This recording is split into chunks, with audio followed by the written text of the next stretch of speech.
Bienvenue aux Minutes financières, des chroniques dans lesquelles je vais te partager des trucs qui pourront t'aider dans ton parcours entrepreneurial. Si tu souhaites avoir la version écrite, regarde dans nos commentaires, tu y trouveras un lien vers l'article de blog sur le sujet de cette capsule. Dans cette section, je vais te parler de la méthode rapide pour la production de rapports de TPS et de TVQ. Mais avant de te parler de la méthode rapide, je vais te faire un retour sur c'est quoi la méthode régulière. Avec la méthode régulière, quand tu perçois des taxes sur tes ventes d'entreprise, tu dois les redonner au gouvernement. Et quand tu payes des taxes sur tes achats d'entreprise, tu demandes au gouvernement un remboursement. La méthode rapide, elle fonctionne différemment de ça. En effet, c'est une méthode comptable simplifiée qui a pour objectif de t'aider dans tes calculs de montant de TPS et de TVQ à remettre. Ça fonctionne de manière assez simple. Si tu utilises la méthode rapide, tu ne vas pas demander au gouvernement de crédit sur tes intrants ni de remboursement de taxes sur tes intrants. Tu vas plutôt utiliser un pourcentage de tes ventes taxables que tu vas remettre au gouvernement et ce, sans égard à tes dépenses.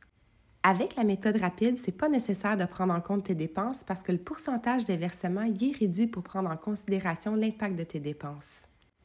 Il faut aussi que tu saches que le pourcentage utilisé, ce n'est pas le même pour tous. Il va dépendre du type d'entreprise que tu as, une entreprise de service ou un commerce de détail.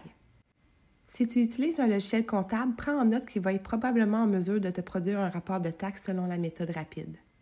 Comme dans toutes les règles, il y a des exceptions. Avec la méthode rapide, tu ne peux pas inclure tes dépenses d'achat de terrain ou tes autres dépenses amortissables. Un autre point important à savoir, c'est que si tu utilises la méthode rapide, tu as droit pour chaque exercice à un crédit égal à 1% sur ta première tranche de 30 000 $ de vente taxable.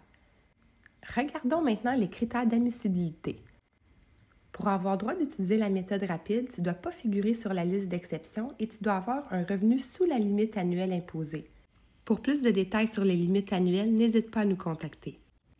On va maintenant regarder les entreprises qui figurent sur la liste d'exceptions et qui ne peuvent pas utiliser la méthode rapide. Il y a les entreprises de services de tenue de livre, de consultation financière ou fiscale et de préparation de déclaration d'impôts. Il y a aussi les entreprises de services juridiques, comptables ou actuariels.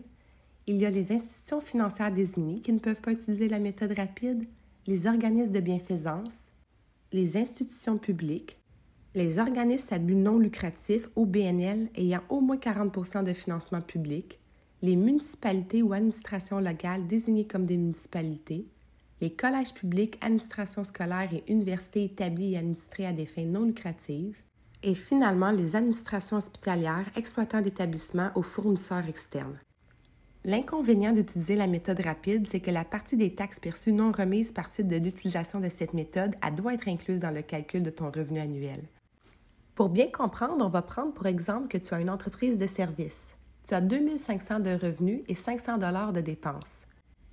Tu as alors collecté 374,38 de taxes et tu as payé 74,88 de taxes.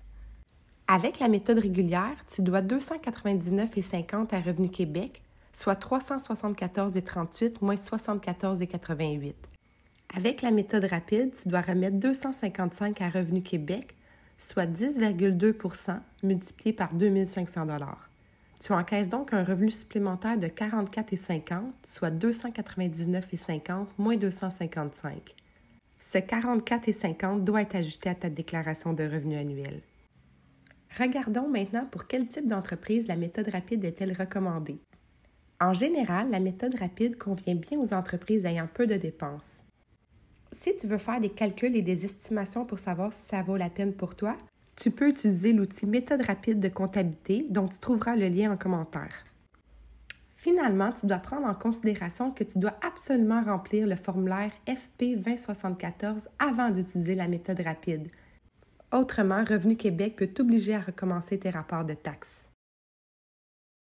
Si tu as aimé cette capsule, n'oublie pas de cliquer sur j'aime et de la partager. Tu peux aussi t'abonner à notre chaîne pour voir nos nouveautés. Si tu souhaites avoir la version écrite, regarde dans nos commentaires, tu y trouveras un lien vers l'article de blog sur le sujet de cette capsule.